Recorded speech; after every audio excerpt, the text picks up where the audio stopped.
Hola, ¿cómo están? Yo soy Mega y son de los creepypastas, anime y más. Y pues, aquí les traigo otra creepypasta. Después de lo que subí, que no lo bajé en audio, pero bueno.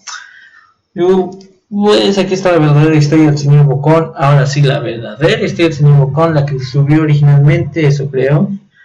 Y pues, nada.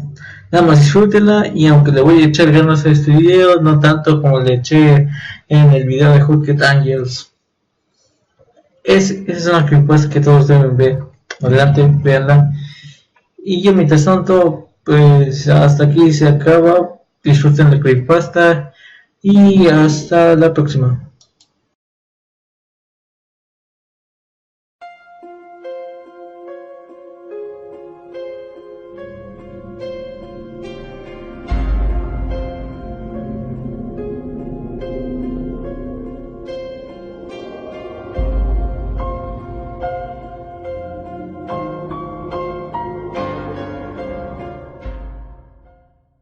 Durante mi infancia, mi familia era como una gota de agua en un río inmenso, nunca permanecía demasiado tiempo en el mismo lugar. Llegamos a Rhode Island cuando tenía 8 años y permanecimos allí hasta que me fui a la universidad en Colorado Springs.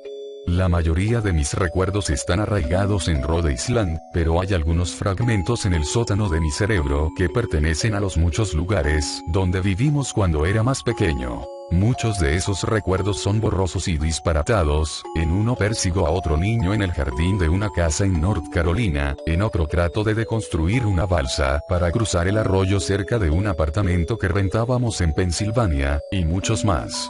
Pero hay uno en especial que permanece tan claro como el agua, como si hubiera sido ayer. A veces pienso que esos recuerdos son simples alucinaciones provocadas por la larga convalecencia que experimenté esa primavera, pero mi corazón sabe que son reales.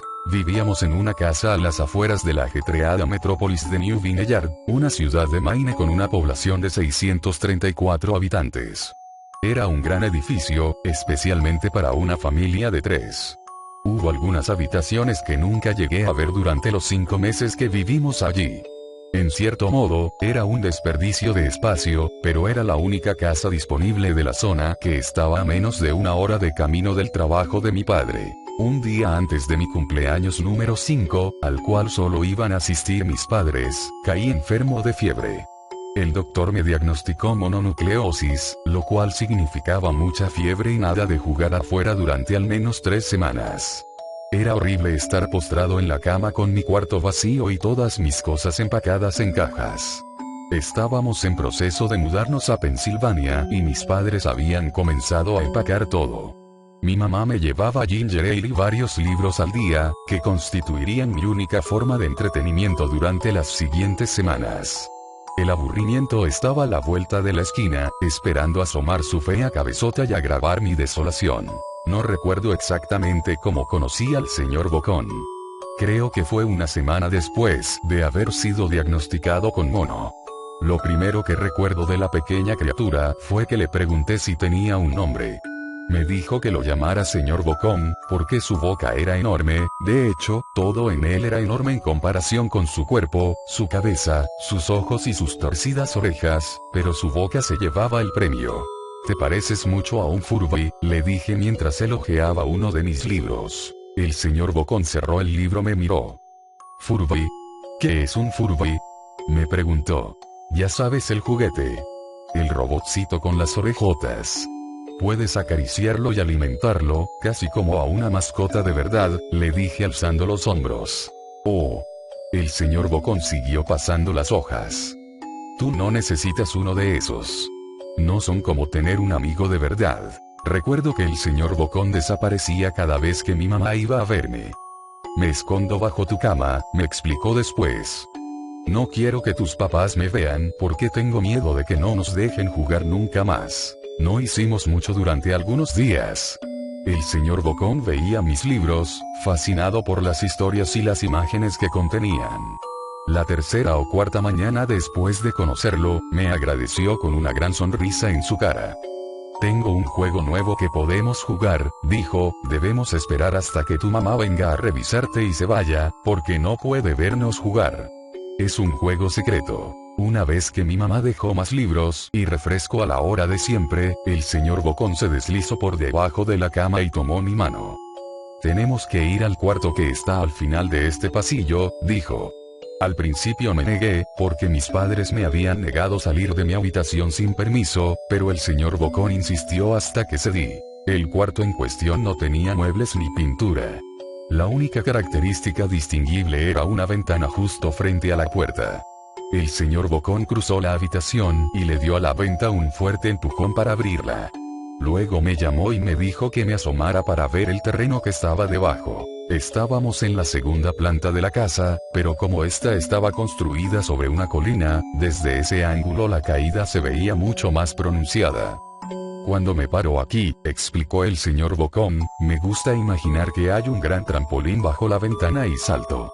Si lo imaginas con todas tus fuerzas, puedes rebotar hasta acá y caer como una pluma.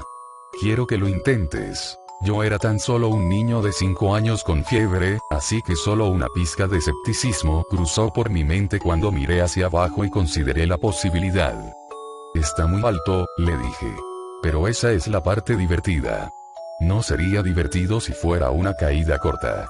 Para eso podrías brincar en un trampolín común y corriente. Jugué con la idea, me vi a mí mismo en caída libre y rebotando hacia la habitación de nuevo a través de la ventana, algo nunca antes visto por el ojo humano. Pero la parte realista, y enferma, de mí prevaleció. Creo que mejor en otra ocasión, le dije, no sé si pueda imaginarlo con suficiente fuerza, podría lastimarme. La cara del señor Bocón se contorsionó, pero solo por un momento. La furia dio paso a la decepción, si tú lo dices, me contestó. Pasó el resto del día bajo mi cama, tan callado como un ratón. A la mañana siguiente, el señor Bocón llegó sosteniendo una cajita. Quiero enseñarte a hacer malabares, dijo, aquí hay algunas cosas que puedes usar para practicar. Antes de que te enseñe cómo hacerlo, eché una mirada a la caja, estaba llena de cuchillos. Mis padres me matarán. Le dije muy asustado, pues el señor Bocón había llevado cuchillos a mi habitación, objetos que mis padres nunca me permitirían tocar. Me van a golpear o peor, a castigar por un año. El señor Bocón frunció el ceño. Es divertido jugar con ellos, quiero que lo intentes. Hice la caja a un lado. No puedo, me meteré en problemas, los cuchillos no son para lanzarlos al aire. El señor Bocón frunció el ceño tanto como pudo.